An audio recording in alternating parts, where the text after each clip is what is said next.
So let's talk about film, shall we? So about 2 years ago, I was kind of mucking about on the internet, and I actually got on a torrent site and saw this movie.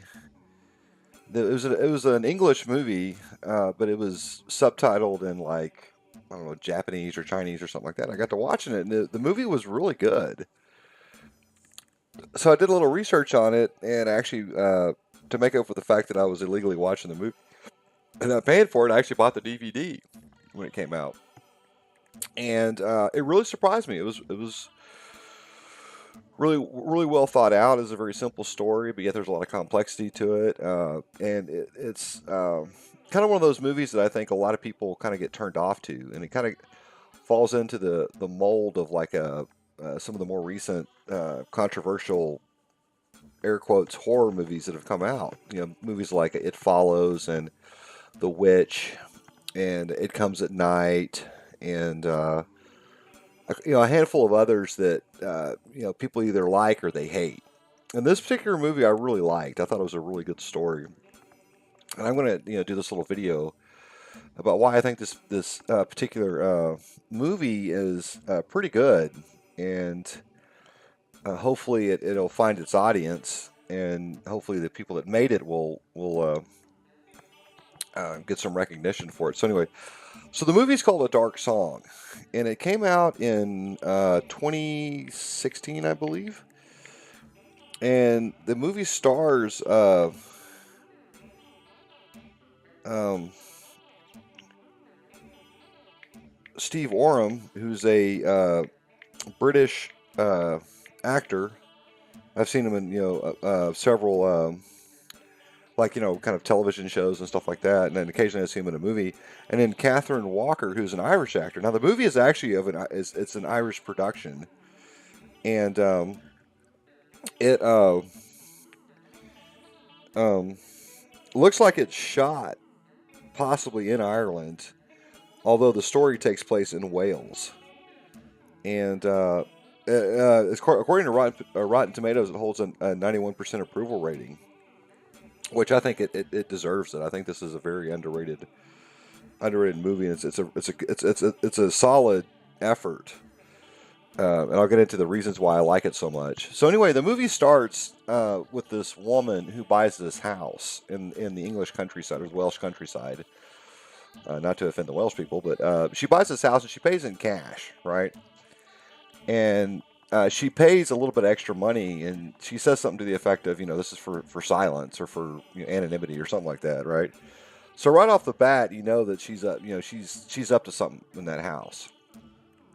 And while she's looking at the house, she asks the guy, which direction does it face, right? And of course, he says, well, it faces to the west. Well, if you're into the occult, or if you kind of studied it or whatever, you know that's the west and the southwest are kind of important to certain sectors of that community, right?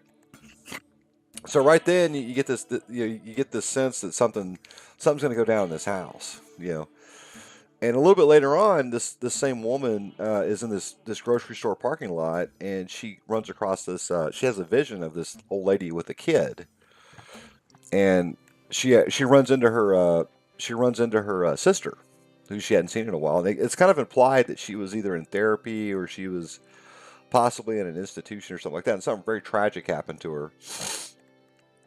Something involving a kid she had, or her son, or whatever, and it may have disintegrated her marriage. I mean, who knows? I mean, so anyway, she kind of goes off on her sister, tells her she don't want to talk to her, blah blah blah. And she's tired, and she's frustrated, and she's gonna go to some to get closure. She's gonna go to some extreme means, right? Well, the character of the occultist is introduced at this point, right? And he's a real asshole. I mean, right off the bat, and he's just a real dickhead, right? And she puts up with it, but she comes across as like she's really, really, really trying to make sense out of it, and she really wants to move on. I mean, she wants to get some sort of closure or whatever.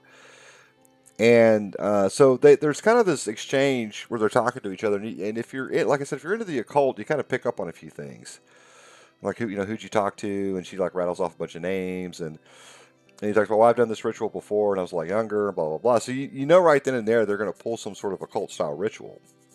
The house faces to the west, and he talks about the Abermelin. Well, the Abermelin, the Book of Abermelin, is an actual real occult text uh, that allegedly Aleister Crowley followed, if you believe in that sort of thing. And he actually did a similar. He did a ritual with a woman, and he abandoned it at some point. It got to be where it was too much. He ate like bread and water for a solid year, and him and this woman went through all these like really hardcore rituals, and it was like on the verge of torturing each other, and it was pretty crazy, right?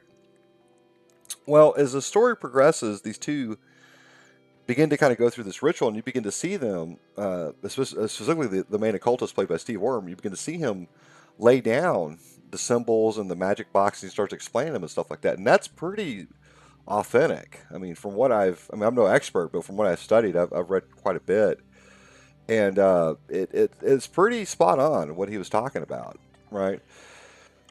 And so he's very temperamental. He's kind of cranky, and them two start really bitching at each other and all this other stuff because it takes a long time to get this ritual to go, and then after a while they begin to weird things start happening. Like at one point a bird hits the side of the building, and they start hearing thumping noises, and then at one point you hear walking or movement, and then as the story kind of progresses, you begin to see in the peripheries like things moving around, or people moving around, right? And very slowly, the demons or the displaced souls, as he calls them, begins to kind of manifest itself. And what they're trying to do ultimately is they're trying to call on their guardian spirit. And according to occult legend, if you can summon your guardian angel or your guardian spirit, you can ask it questions or ask it. You can ask it to grant you wishes, right? And now the occultist, his wish is he wants to become invisible, right? And that he doesn't mean like in a very literal sense, but he means like he wants to be able to kind of just drop out of the world and not be bothered. Now she never quite comes out and says what hers is, and it's kind of implied that she wants vengeance because the tragedy that befell her was her son was killed in an occult style murder, and it was kind of revealed that it was a bunch of kids that did it, or a bunch of teenagers or something like that. That's what the police kind of came to that conclusion. Of course, they never got caught. They never got caught, and it didn't go into detail exactly what happened to the kid or whatever. But I mean, your imagination can run wild. So she's pretty ate up with rage and anger over that. And well, anyway, as they start wearing down emotionally, going through all these rituals and all this other stuff, she accidentally pushes the guy onto this knife, and it stabs him. And this is right when things really start happening. And well, of course, where he gets stabbed at. I mean, he needs to go to the hospital, and she tries to take him. He's like, no, no, no, you can't leave. If you leave, we're. So he keeps going. He's a real trooper, and he just keeps going. And he's all hot and sweaty, and he starts getting sick, and I mean, it looks like he's slowly dying, and the actor did a pretty good job of conveying that to the audience. He's real pale and chalk white, and I mean, but anyway, as his condition gets worse and worse and worse, the spirits of the house begin to kind of reveal themselves, or the spirits of the realm, I guess, begin to kind of reveal themselves, and there's this one scene where it shows all of them, or shows quite a few of them. And it's very interesting because you see these like old-fashioned funeral shrouds and pagan rituals, and one guy's carrying a big bone, and I mean it's really kind of interesting how they did it. And so anyway, she tries to leave, and of course she can't. It keeps looping back to that house, which is what he warned. And of course, once she does that, then they really, because he warned that if you do that, you're going to let all the spirits in. And of course, that's what happens. A lot of these spirits came in, and they begin to really antagonize her, and they really begin to harass her. And she uh, she somehow breaks free, and she runs away, trying to get away from the harassment because they're trying to mutilate her and all this other stuff, and trying to, kind of like a metaphor for, she's getting uh, tortured internally, and of course it's manifesting itself externally, right? So she breaks away and she goes into this one room where they're doing most of the rituals, and lo and behold, there's her spirit angel, or her guardian angel or whatever, and she starts begging for forgiveness, right? And she feels, I guess maybe she feels guilt because the other occultist is dying, or she went through all that, and all that suffering or whatever. I mean, I mean, she psychologically she's kind of at this impasse, and the spirit doesn't. I mean, it speaks, but you don't really hear what it's saying, which I thought was really interesting. And then of course the house starts shaking and all that, and all the displaced spirits kind of disappear. And at the very end of the movie, she takes the other occultist body, and she gives it a burial. She basically sends him off in the water, and which is an old Celtic tradition. So anyway, the reason why I like this movie so much is because, for one thing, there's not a lot of subplots because it's only two characters, right? It's the woman and the occultist, and you basically get to see them two kind of bond together, but you also get to see them two kind of work against each other, but also work with each other. And there's no romance or none of that kind of stuff. I mean, it's just these two are steadfastly devoted to this task.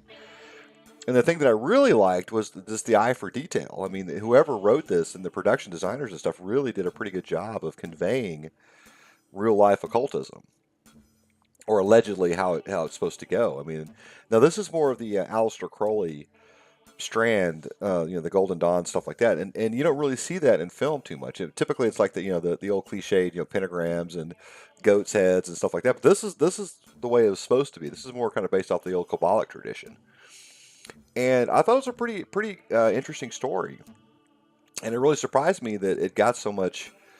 I mean, it got positive reviews from the critics, and a lot of the audiences liked it, but for some reason, a lot of people on the net just didn't really dig it too much. I don't understand why, because I thought it was a very well made film, and I thought it was pretty good. But then again, I mean, It Follows, and The Witch, and It Comes at Night, and a handful of other horror movies that have come out in the last couple of years. A lot of the internet people don't like those either for some reason. So, or they're very divided. Like they either like it or they can't stand it. So, but anyway, I like this movie. I definitely recommend it. And if you're into like occult style stories, if you're into stuff that's a little bit more, than jump scares, and it's not so surface level or whatever, I highly recommend this movie. I thought both actors did a great job. It's a simple story. The sets I thought was pretty good. The way they kind of painted the house up or whatever. I mean, it's pretty authentic. And hopefully, the whoever made this movie will make another one, because I'm a big fan of it. So anyway, hopefully this review could change some minds, or maybe influence somebody to watch this movie. Like I said, it's called A Dark Song, and I shall talk to you guys later. Peace.